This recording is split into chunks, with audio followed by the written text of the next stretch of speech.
नमस्कार, आप देख रहे हैं आज तक। मैं हूं आपके साथ नवजोत रंधावा। सबसे पहले बड़ी खबर हम आपको बताएंगे, जहां पर एलएसी पर ताजा हालात को लेकर हिंदुस्तान एक एक कदम सोच समझकर आगे बढ़ रहा है।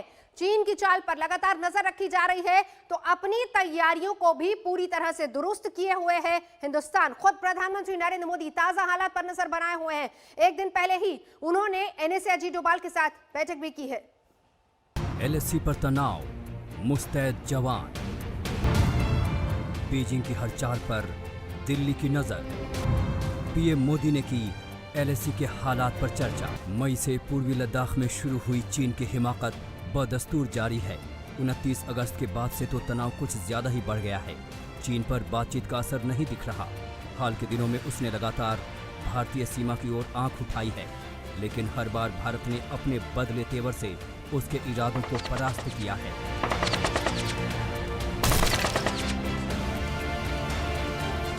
उसी चीन की हर चाल पर दिल्ली में मंथन चल रहा है। एक दिन पहले ही प्रधानमंत्री नरेंद्र मोदी ने राष्ट्रीय सुरक्षा सलाहकार अजीत डोभाल से मुलाकात की। दोनों में एलएसी पर ताज़ा हालात को लेकर चर्चा हुई। एनएसए डोभाल ने कुछ दिन पहले चीनी विदेश मंत्री से बात की थी। तब चीन ने वादा किया था कि वो एलएसी पर अप्रैल वाली स्थिति में लौट आएगा, लेकिन पीछे हटने की बजाय चीन घुसपैठ की कोशिशों में लगा हुआ है।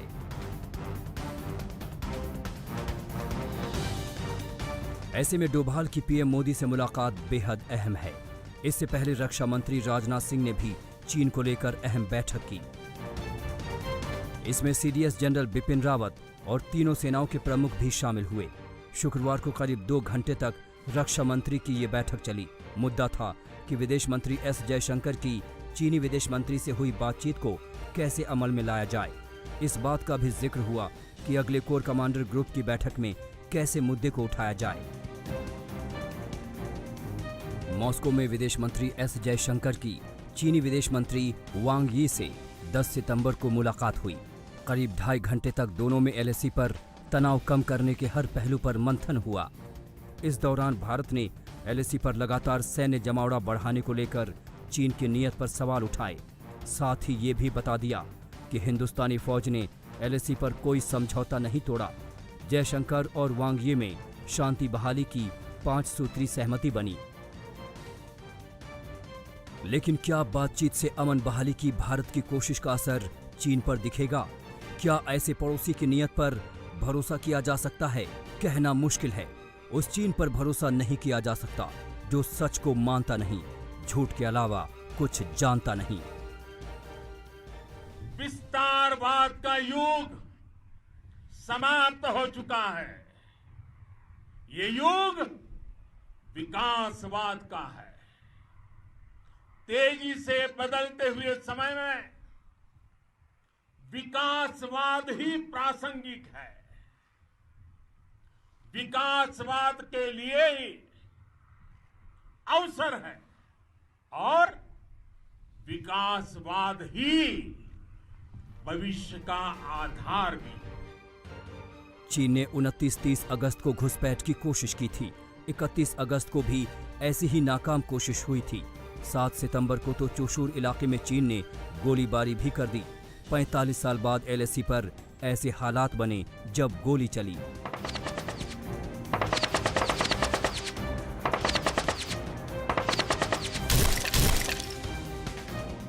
लेकिन चीन को याद रखना चाहिए कि हिंदुस्तानी जवानों का जोश हाई है।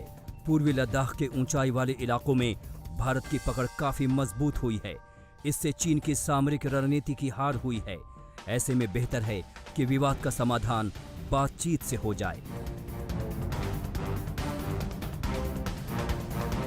दिल्ली से हिमांशु मिश्रा और लेह से अभिषेक भल्ला के साथ आज तक ब्यूरो। कोरोना की रफ्तार बेहिसाब हो चुकी है। रोजाना देश में 90,000 से ज्यादा संक्रमण के मामले सामने आ रहे हैं। कुल आंकड़ा 46.5 लाख के पार पहुंच चुका है और मरने वालों की संख्या भी 77,000 से ज्यादा हो चुकी है। और सबसे ज्यादा टेंशन की बात है महाराष्ट्र और दिल्ली में है कि कोरोना का खतरा जितना बढ़ा है, लोगों में खौफ उतना ही कम हुआ है। कहीं कहीं सोशल डिस्टेंसिंग की धज्जियां उड़ाई जा रही हैं। इसी का नतीजा है कि देश में संक्रमण का आंकड़ा पहुंच गया है 47 लाख के करीब। कोई शहर बाकी नहीं, कोई राज्य अछूता नहीं। पूरा देश इस संकट से जूझ रहा है। जिन राज्यों में सबसे गंभीर हालात हैं उनमें पहले नंबर पर महाराष्ट्र है, जहां 10,15,681 केस हैं। दूसरे नंबर पर आंध्र प्रदेश पहुंच चुका है, जहां 5,47,686 केस हैं। तीसरा सबसे प्रभावित राज्य तमिलनाडु है, जहां 4,91,571 केस हैं। चौथे स्थान पर मौजूद कर्नाटक में 4,40,411 संक्रमित हैं। पांचवां स्थान यूपी का है, जहां 2,99,045 केस हो चुके हैं। वहीं दिल्ली का स्थान छठा है, यहां 2,09,748 लोग संक्रमित हो चुके हैं। आप देख रहे हैं सुबह सुबह, मैं हूं आपके साथ नवजोत रंधावा। सबसे पहले जरा शेरों की गुंडागर्दी देख लीजिए, क्योंकि मुंबई में शिवसेना के कार्यकर्ताओं ने गुंडागर्दी की तस्वीरें सामने आई। वो तस्वीरें भी आपको दिखाएंगे। इलाका था कांदिवली का। कुछ पार्टी कार्यकर्ताओं ने एक रिटायर्ड नेवी ऑफिसर की जमकर पिटाई की। दौड़ा कर शिवसेना के कार्यकर्ताओं ने उन पर हमला किया। पूरी वारदात वहां लगे सीसीटीवी कैमरे में रिकॉर्ड हुई और वही तस्वीरें हम आपको दिखा रहे हैं। पूर्व नेवी ऑफिसर पर हमले के मामले में पुलिस ने 6 आरोपियों को गिरफ्तार कर लिया। सभी आरोपी शिवसेना के कार्यकर्ता हैं। गिरफ्तार आरोपियों में शिवसेना का शाखा प्रमुख भी शामिल है। पूर्व नेवी ऑफिसर पर हुए हमले को लेकर बीजेपी ने शिवसेना पर निशाना साधा और पार्टी प्रवक्ता संबित पात्रा ने जो ट्वीट किया है वो सुनिए। उन्होंने शिवसेना पर तंज करते हुए कहा कि एक बूढ़े सेनापति पर वार कर कितना सम्मान बढ़ाया आपने शिवाजी महाराज का। वाकई आप शेर हैं।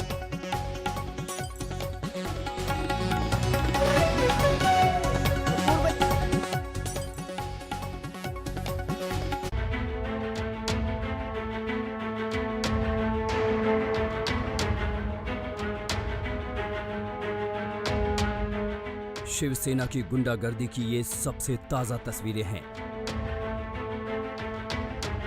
शिवसेना कार्यकर्ता कितने बेलगाम हैं, देख लीजिए। शिवसेना को न पुलिस का डर है, न कानून की परवाह। इन तस्वीरों से कम यही लगता है। पहले इन तस्वीरों को गौर से देखिए।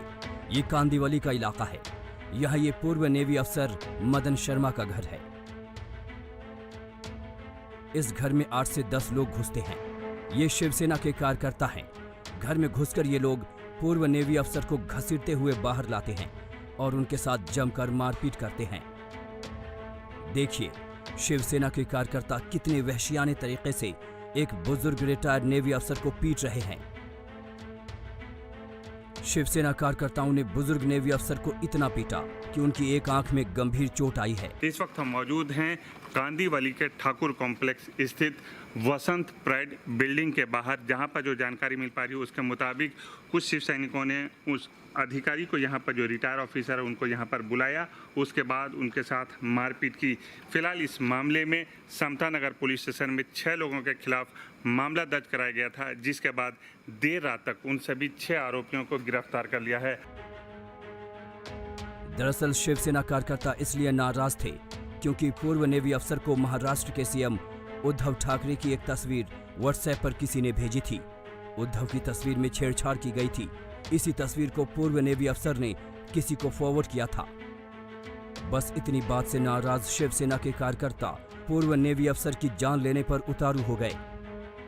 कोई कार्टून था, वो आपका सोनिया गांधी जी का, पवार जी का और अपना सीएम, महाराष्ट्र सीएम जी का, उद्धव ठाकरे जी का। कोई कार्टूनिस्ट था, वो कार्टून बना करके वो मीडिया पर डाला हुआ है व्हाट्सएप पर। तो व्हाट्सएप पर आने से मैं भी, जब मेरे को मिला तो वो भी मैं फॉरवर्ड किया। तो उस पर हमको धमकी दिया गया कि ऐसा करते हो घर पर आकर के मारेंगे। एक आदमी आवाज़ करके बोल रहा है कि ये आरएसएस बीजेपी का है करके, ऐसा इसको मारो। गुस्सा इतना मुझे आ रहा है कि मैं आपको बयान नहीं कर सकती हूँ इधर। मैं बस रिक्वेस्ट कर सकती हूँ कि इधर प्रेसिडेंट रूल जल्द से जल्द आ जाए। प्रेसिडेंट रूल आ जाना चाहिए। जय जी। और ये जो दोषी है उनको, मेरे डैड को जिसने भी ये मारा है, उसको सख्त से सख्त पनिशमेंट मिले। शिवसेना कार्यकर्ताओं की गुंडागर्दी की तस्वीरें सामने आईं तो हंगामा मच गया। बीजेपी ने इन तस्वीरों को लेकर शिवसेना पर निशाना साधा। कंगना रनौत ने भी शिवसेना कार्यकर्ताओं की गुंडागर्दी पर ट्वीट किया। उन्होंने लिखा, शर्मनाक। महाराष्ट्र में सरकार का आतंक और अत्याचार दिन ब दिन बढ़ते ही जा रहे हैं। आज उन्होंने एक एक्स सर्विसमैन को दिन दहाड़े सबके सामने, बहुत सारे लोगों ने एक अकेले इंसान को, वेटरन को अटैक किया और उन्हें बहुत बुरी तरह से मारा। उनकी गलती यही थी कि उन्होंने सरकार की निंदा की। शिवसेना कार्यकर्ताओं की इस गुंडागर्दी पर शिवसेना बुरी तरह घिर गई है। जिस तरह से शिवसेना के कार्यकर्ताओं की गुंडागर्दी की तस्वीरें सामने आई, उसने शिवसेना को जरूर बैकफुट पर ला दिया है। मुनीश पांडे और दिव्येश के साथ साहिल जोशी, मुंबई आज तक। तो मामला तो पहले से ही उलझा हुआ था, क्योंकि कंगना रनौत पर सियासत एक तरीके से थमने का नाम नहीं ले रही। सियासी बवाल वहां पर मचा हुआ है, लेकिन बीजेपी महाराष्ट्र की उद्धव सरकार को लगातार घेर रही है। कंगना ने भी शिवसेना के खिलाफ अब मोर्चा खोला और इस बीच मुंबई पुलिस कंगना के ड्रग्स कनेक्शन को लेकर जांच शुरू करने वाली है।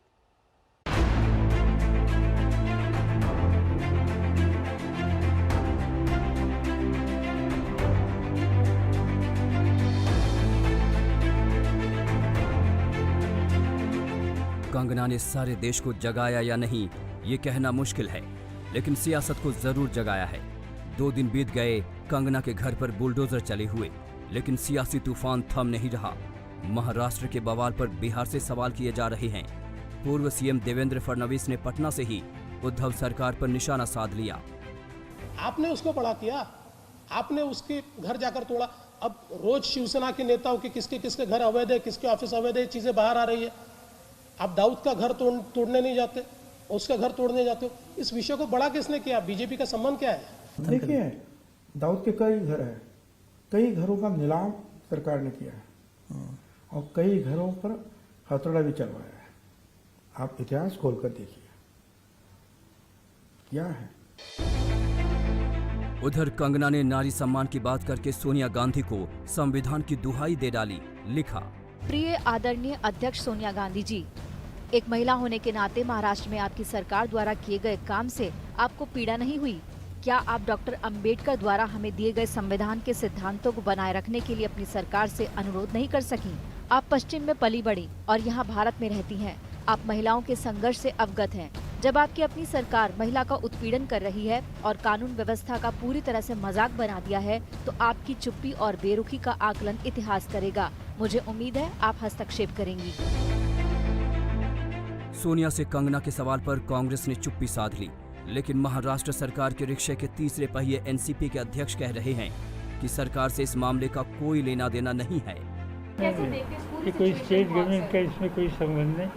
जो कोई क्या रेसिडेंस या कार्यालय पर जो कोई कदम उठाए, ये मुंबई महानगर पालिका ने किया है। जहाँ तक मेरी इंफॉर्मेशन है, वो बीएमसी, बॉम्बे म्यूनसिपल कॉरपोरेशन के जो रूल्स रेगुलेशन है, वो इसके दूर जाने का काम नहीं किया। तो कई जगह पर महानगर पालिका ऐसे कदम उठाते हैं। मुमकिन है कि आज से कंगना के खिलाफ ड्रग्स कनेक्शन को लेकर जांच शुरू हो जाए। मुंबई पुलिस को सरकार की वो चिट्ठी मिल गई है जिसमें जांच के आदेश दिए गए हैं। जांच के लिए अध्ययन सुमन के 2016 में दिए इंटरव्यू को आधार बनाया गया है। इंटरव्यू में कंगना के कोकीन लेने का उसने खुलासा किया था। हालांकि अब वो इस विवाद से पल्ला झाड़ रहे हैं। बिकॉज मेरा नाम फिर से ड्रैग किया जा रहा है एक ऐसे इंटरव्यू को लेकर जो मैंने 2016 में दिया था। मैं हाथ जोड़ता हूँ आप सभी से कि प्लीज़ मुझे इसमें ना ड्रैग करें। जो मुझे कहना था वो मैंने 2016 में कह दिया था। तब मुझे और मेरे पूरे परिवार को नेशनल टेलीविज़न पर रिडिक्यूल किया गया था और अब मैं उस बात को भूल चुका हूँ, ज़िंदगी में आगे बढ़ चुका हूँ। तो प्लीज़ मुझे अपने डार्क पास्ट में फिर मत लेकर जाइए। बहुत मुश्किलों से मैं गुजरा हूँ। उद्धव सरकार ने कंगना के खिलाफ सारी ताकत लगा दी है, लेकिन कंगना भी पूरी ताकत से पलटवार कर रही हैं। उन्होंने अब की बार बाला साहेब का नाम लेकर निशाना साधा है। कंगना ने ट्वीट किया, महान बाला साहेब ठाकरे मेरे आदर्श हैं। उनका सबसे बड़ा डर था कि एक दिन शिवसेना गुटबंधन करके कांग्रेस बन जाएगी। पार्टी की ये दशा देखकर आज उन पर क्या बीत रही होगी।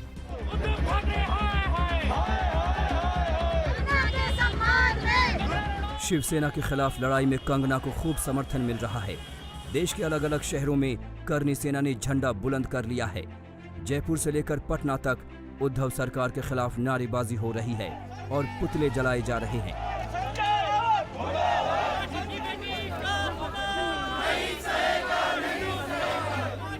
मौसमी सिंह और दिव्येश के साथ आशुतोष, मुंबई आज तक।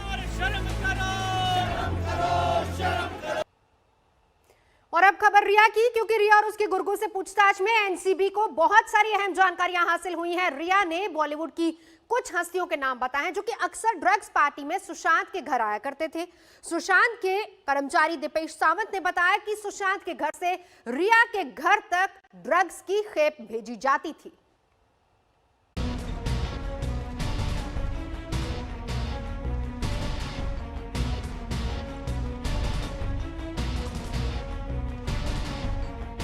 रिया की 4 रातें सलाखों के पीछे कट चुकी हैं। सुशांत केस की आरोपी नंबर 1 को उम्मीद रही होगी कि सेशन कोर्ट से उन्हें जमानत मिल जाएगी, लेकिन अदालत ने बेल अर्जी खारिज कर दी। अब सोमवार को ही हाई कोर्ट में अर्जी लगाई जा सकती है। इस बीच एनसीबी की पूछताछ में रिया ने कई बड़े खुलासे किए हैं। सूत्रों की माने तो रिया ने बॉलीवुड के कुछ बड़े लोगों का नाम लिया है जो सुशांत की पार्टी में आकर ड्रग्स लिया करते थे। ड्रग्स की पार्टी लोनावाला फार्म हाउस में हुआ करती थी। सूत्र की माने तो रिया ने बॉलीवुड के 2 सितारों का नाम लिया है जो अक्सर पार्टी में आया करते थे।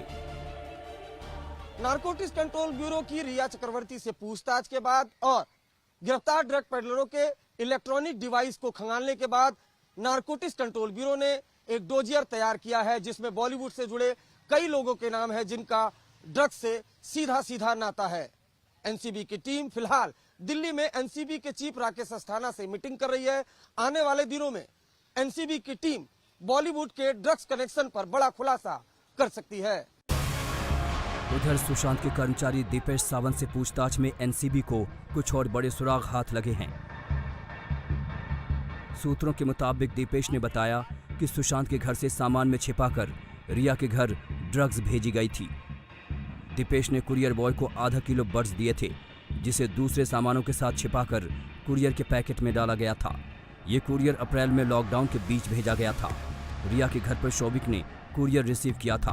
कुरियर बॉय ने दीपेश सावंत और शोभिक की पहचान कर ली है। जानकारी के मुताबिक एनसीबी ने 25 ड्रग्स पैडलर और 15 बॉलीवुड सेलिब्रिटी की लिस्ट तैयार कर ली, जिसके बारे में आला अधिकारी चर्चा करेंगे और तब एक्शन का ब्लूप्रिंट तैयार होगा। अगर उन 25 तक पहुंचना है तो ये देखना है कि पेडलर कौन था, कहां से सप्लाई हुई, रिवर्स प्रूफ जिसे कहते हैं। सबसे जब सबूत पुख्ता होंगे, पेडलर्स पकड़े जाएंगे, जो फाइनेंशियल ट्रेल है वो पकड़ा जाएगा, तब शायद इन नामों का खुलासा और तब एक एक को सम्मन भेज करके एनसीबी मुख्यालय अगले कुछ दिनों तक ये मुंबई में जो सबसे बड़ी घटना हो रही है उसका केंद्र बना रहेगा। रिया को कम से कम 2 रातें और सलाखों में गुजारनी होगी। जमानत के लिए उसके वकील ने सारे पैंतरे आजमा लिए, लेकिन एनडीपीएस कानून का गैर जमानती सेक्शन 27A भारी पड़ गया। हाँ विटनेस, हाँ वो तो नॉर्मल जो रहता है वो तो हम लोग करती है कि विटनेस को इन्फ्लुएंस हो सकता है, एविडेंस टेम्पर हो सकता है, ये तो चीज़ होती है, but that were not that serious. Main thing is 27A and 29। बहरहाल रिया से पूछताछ में जो भी जानकारी सामने आई है उससे बॉलीवुड की कई हस्तियों की मुसीबत बढ़ सकती है। मुनीश पांडे और आशुतोष मिश्रा के साथ अरविंद ओझा, मुंबई आज तक। खबर एलएसी से, जहां पर ताजा हालात को लेकर हिंदुस्तान एक बार फिर से एक एक कदम सोच समझकर उठा रहा है, क्योंकि चीन की चाल पर नजर लगातार रखी जा रही है, तो अपनी तैयारियों को भी पुख्ता किए हुए है हिंदुस्तान। खुद प्रधानमंत्री नरेंद्र मोदी ताजा हालात पर नजर बनाए हुए हैं। एक दिन पहले ही उन्होंने एनएसए अजीत डोभाल से भी बात की। एलएसी पर तनाव, मुस्तैद जवान, बीजिंग की हर चाल पर दिल्ली की नजर। पीएम मोदी ने की एलएसी के हालात पर चर्चा। मई से पूर्वी लद्दाख में शुरू हुई चीन की हिमाकत बदस्तूर जारी है। 29 अगस्त के बाद से तो तनाव कुछ ज्यादा ही बढ़ गया है। चीन पर बातचीत का असर नहीं दिख रहा। हाल के दिनों में उसने लगातार भारतीय सीमा की ओर आंख उठाई है, लेकिन हर बार भारत ने अपने बदले तेवर से उसके इरादों को परास्त किया है।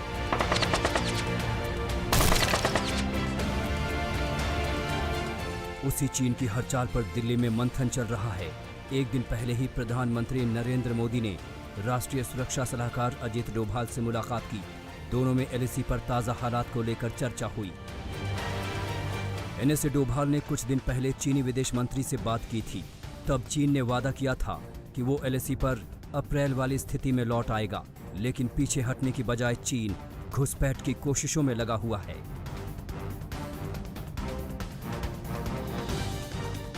ऐसे में डोभाल की पीएम मोदी से मुलाकात बेहद अहम है। इससे पहले रक्षा मंत्री राजनाथ सिंह ने भी चीन को लेकर अहम बैठक की। इसमें सीडीएस जनरल बिपिन रावत और तीनों सेनाओं के प्रमुख भी शामिल हुए।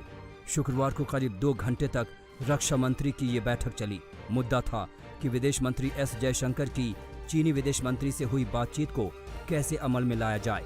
इस बात का भी जिक्र हुआ कि अगले कोर कमांडर ग्रुप की बैठक में कैसे मुद्दे को उठाया जाए। मॉस्को में विदेश मंत्री एस जयशंकर की चीनी विदेश मंत्री वांग यी से 10 सितंबर को मुलाकात हुई।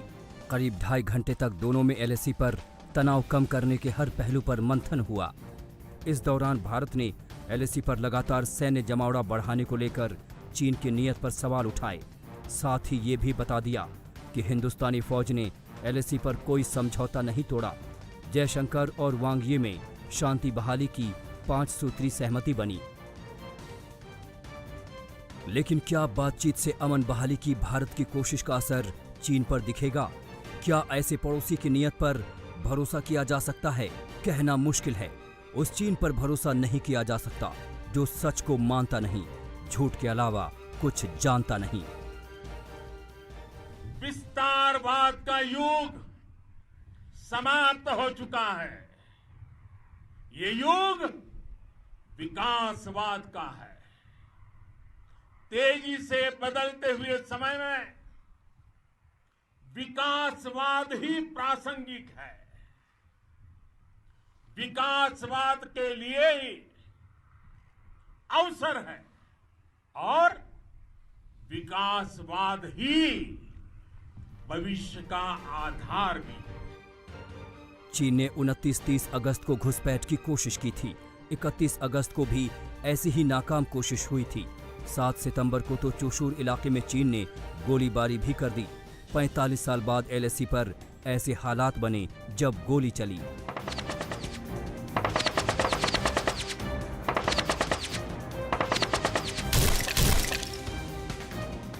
लेकिन चीन को याद रखना चाहिए कि हिंदुस्तानी जवानों का जोश हाई है। पूर्वी लद्दाख के ऊंचाई वाले इलाकों में भारत की पकड़ काफी मजबूत हुई है। इससे चीन की सामरिक रणनीति की हार हुई है। ऐसे में बेहतर है कि विवाद का समाधान बातचीत से हो जाए। दिल्ली से हिमांशु मिश्रा और लेह से अभिषेक भल्ला के साथ आज तक ब्यूरो। भारत की कूटनीतिक कोशिशों का नतीजा भी सामने आने लगा है। अरुणाचल प्रदेश से लापता 5 नागरिकों को चीन आज भारत के हवाले करेगा। सुबह करीब 9:30 बजे किबिथु बॉर्डर के पास वाचा इलाके में चीनी सैनिक इन 5 युवकों को सौंपेंगे।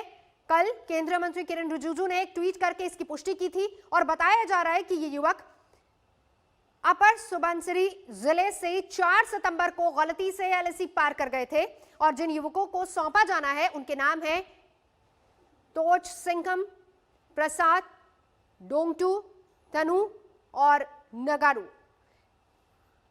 इस साल ये दूसरा मौका है जबकि कूटनीतिक प्रयासों को देखते हुए चीन के कब्जे से अरुणाचल के युवकों को छुड़ाने में हिंदुस्तान कामयाब रहा है। और इससे पहले मार्च में 21 साल के युवक को 19 दिन तक रखने के बाद चीनी आर्मी ने छोड़ दिया था। भारत और चीन के बीच लद्दाख इलाके में करीब 4 महीने से जारी तनाव को देखते हुए माहौल ठीक करने की दिशा में इसे एक अच्छी पहल, अच्छी शुरुआत भी कहा जा सकता है। गुरुवार को मॉस्को में भारत और चीन के विदेश मंत्रियों के बीच में तनाव खत्म करने को लेकर बैठक हुई थी और इन तमाम कदमों को लेकर चर्चा भी हुई थी। फिलहाल यहां रुकेंगे एक ब्रेक के लिए। आज तक पर खबरों का सिलसिला लगातार जारी है। आप देखते रहिए आज तक। नमस्कार, मैं हूं अंजना ओम कश्यप। हमें उम्मीद है ये वीडियो आपको पसंद आया होगा। लेटेस्ट खबरों के लिए यूं ही देखते रहिए आज तक और इस वीडियो के पसंद आने पर लाइक, शेयर एंड सब्सक्राइब करना ना भूलें।